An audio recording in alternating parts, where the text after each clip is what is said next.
Alright VC, this is Mike back with part 2 of my big box media store buys here. I'm going to try to go through these fairly quick because I've got quite a few. At this point when I was buying, they started to run a promotion where you could buy 4 of their value records. That's anything that's priced $5 or less, 4 for $10. So I started to visit on a probably every 2 or 3 day basis, picking through and prioritizing and picking up a lot of albums as I dug through the bargain bins. So first up, Jazz Goes to College from the Dave Brubeck Quartet on Columbia. This is a nice, I believe, first press on Columbia's 6i label here. Nice shape. I couldn't pass that up. And then this one I was kind of intrigued by the label. It looked like a Hammond B3 organ here, so it was on the Regent label. I'd never really seen that before. Didn't really recognize the names, but I did a little research and saw that Milt Buckner was kind of a predecessor to Jimmy Smith, and all the Hammond organ guys from Blue Note and Prestige we're all aware of. So I picked this one up for a couple bucks. It's okay. Milt Buckner was a very short guy, and he couldn't really reach the bass pedals of the organ with his feet apparently, and played what they call like a locked hand style, so it doesn't quite have the technique of Jimmy Smith, and the other guys are just nothing to write home about, but still interesting if you're into the history of the Hammond organ. And then Arthur Blythe, Lenox Avenue Breakdown. This is a promo here on Columbia. And I think James Blood Ulmer plays on this one. I can't remember, but regardless, it's a good album if you're into sax. Alright, cats are coming through. African Waltz, Cannonball Adderley and his orchestra on Riverside. A little beat up. You can see where a sticker tore the cover some, but I'll pick up any old Riverside. That's cool. On the blue label with silver print. And then I was kind of surprised to find this one. I didn't really find much Blue Note, at least not early Blue Notes, but this was nice. Donald Byrd, A New Perspective. Band and Voices. There's some interesting vocal elements in this one. I love that cover. It's early pressing. I don't think it's a first pressing. It's on Blue Note, a division of Liberty, when Liberty bought out Blue Note. So I don't think that's a first press, but well worth having. And then this is not a first press. It's a repress from Fantasy, original Jazz Classics repress, but Art Blakey's Caravan on Riverside. You can see the original Jazz Classics hype sticker there. It's got a facsimile of the original label there. Beautiful pressing, sounds great. Couldn't pass that one up. These original Jazz Classics pressings are actually very nice. Very good sound on them, the ones I've found. And then another one for the Ahmad Jamal collection. This one's a little rough, but it was like, you know, either $2.50 with the deal or $2, I can't remember. Happy Moods on Argo. Got the blue Argo label. Wes Montgomery Panorama, kind of a compilation. Not really the best of, I guess, but someone from the record company was asked to choose tracks they felt were interesting. This one's on the Riverside label. I'm sure this came out after his death. Kind of cashing in and or celebrating the life of Wes Montgomery here. But nice selection. You know, some of the tunes you don't get on all the best ofs. This is a CTI record here, Jim Hall Concerto. This is one of the later represses. It's the 8000 series. But yeah, it doesn't have the gatefold cover, but it's got really nice sound on this one. I actually I've seen this record before and thought it might just be kind of sappy with you know, the orchestration sort of Don Sebesky but it's actually very beautiful. Very nice piece. Now a little box set here, the Count Basie story on roulette. Actually really nice. Comes with a booklet and a couple records there on roulette. Classic roulette label. Kind of goes into his history and what the deal is. Lots of pictures. I can't remember if this was part of the 4 for 10 deal or I actually paid more, like $6, or it wasn't a lot, whatever it was. Another CTI Stanley Turrentine Salt Song. This is original pressing. It's got the gatefold cover and all. And the classic CTI label. Eddie Harris Mean Greens on Atlantic. Stereo, I think original first press. Got the classic Atlantic label there.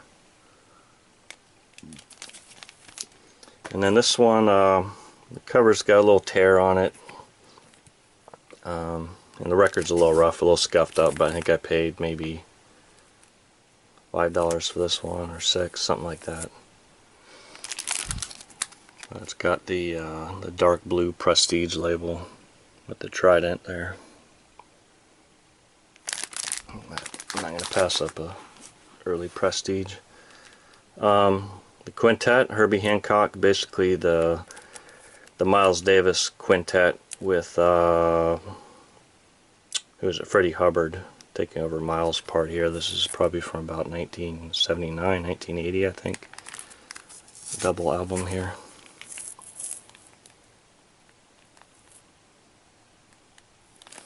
And then, of course, one of the guys from that band, Ron Carter, another CTI Blues Farm here.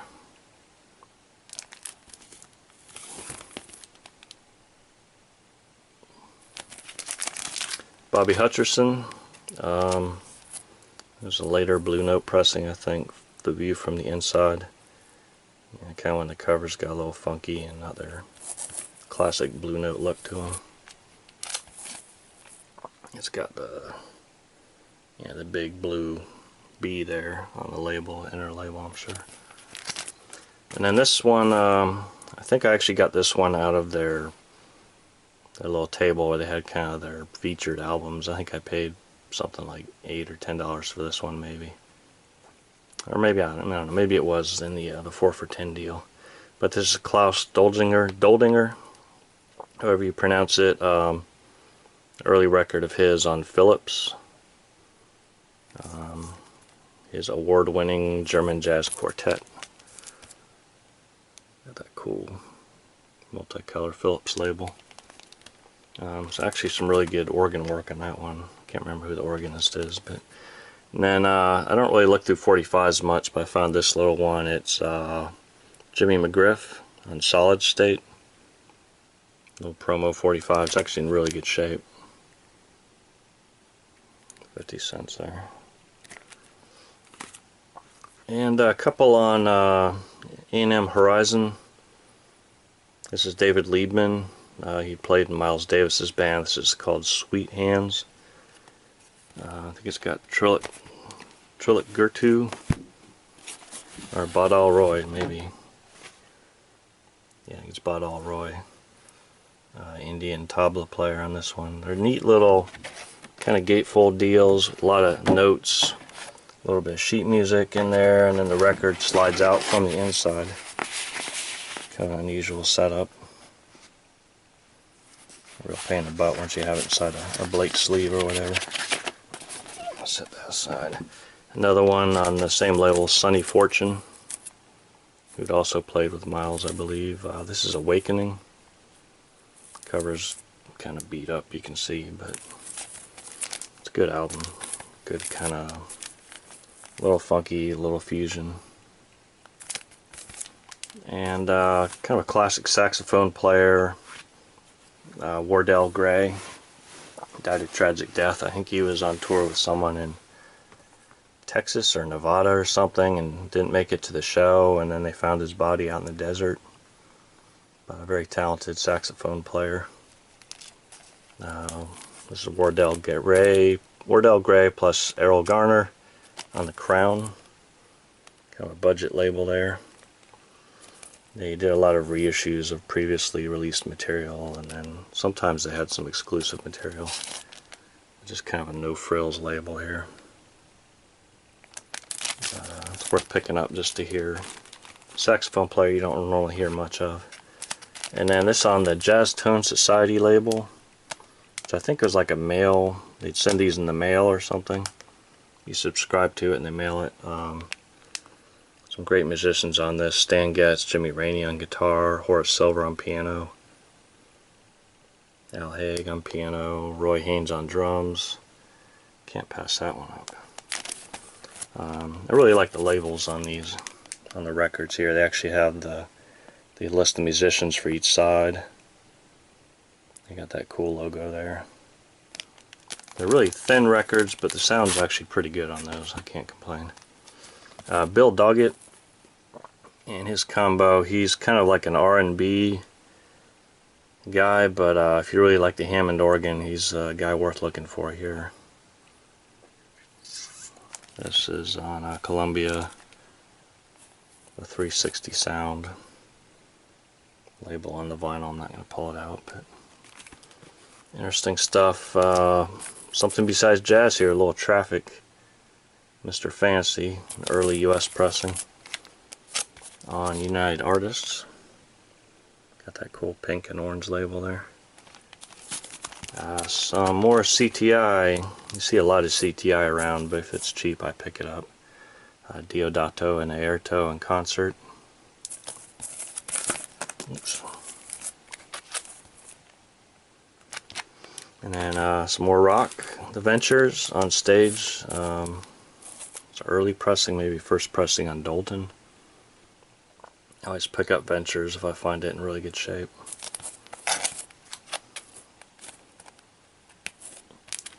And some Impulse. I was really surprised to find this. Some nice Impulse. Gabor Szabo, I'm sure I'm butchering his name, Spellbinder.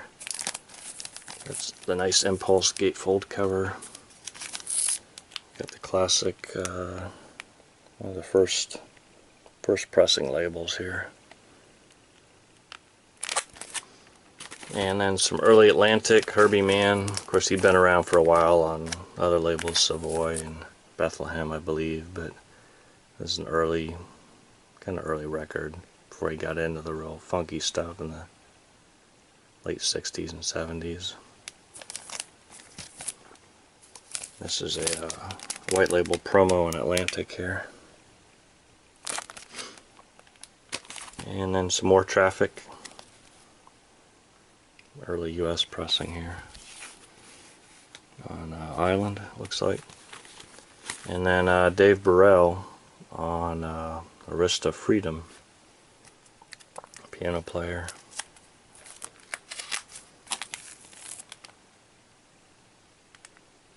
I think it's solo piano, I could be wrong. I haven't had a good listen to that one.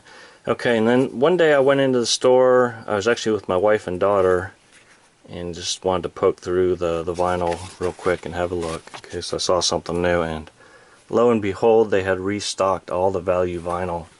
There were a lot of things I hadn't seen before, and I ended up, I think I dropped about $70 that day. Picked up a whole bunch of stuff. So this is all from one trip here. Here's Chet Baker with Johnny Pace on vocals, accompanied by Chet Baker's quartet. This is on Riverside. Looks like a first pressing. Or early pressing. I don't think it's a first pressing actually. It's just an early pressing. Dave Brubeck Trio. Early one from him on Fantasy, but the cover's kind of beat. You can see where they taped it up with masking tape. Whatever record store, I actually had this marked for $60. You see some of these prices and they're kind of ridiculous, but I think I paid $2.50 for it. Got that early. Little Fantasy label there. Charlie Bird, the guitarist, Jazz at the Showboat. Didn't know anything about this record, but had a really cool little logo here. Offbeat Records. It's apparently a label out of Washington, D.C. The Showboat was a club there in Washington.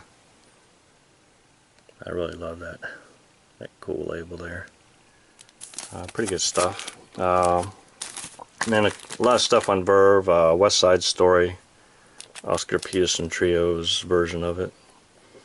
Of course, you got a still from the movie there.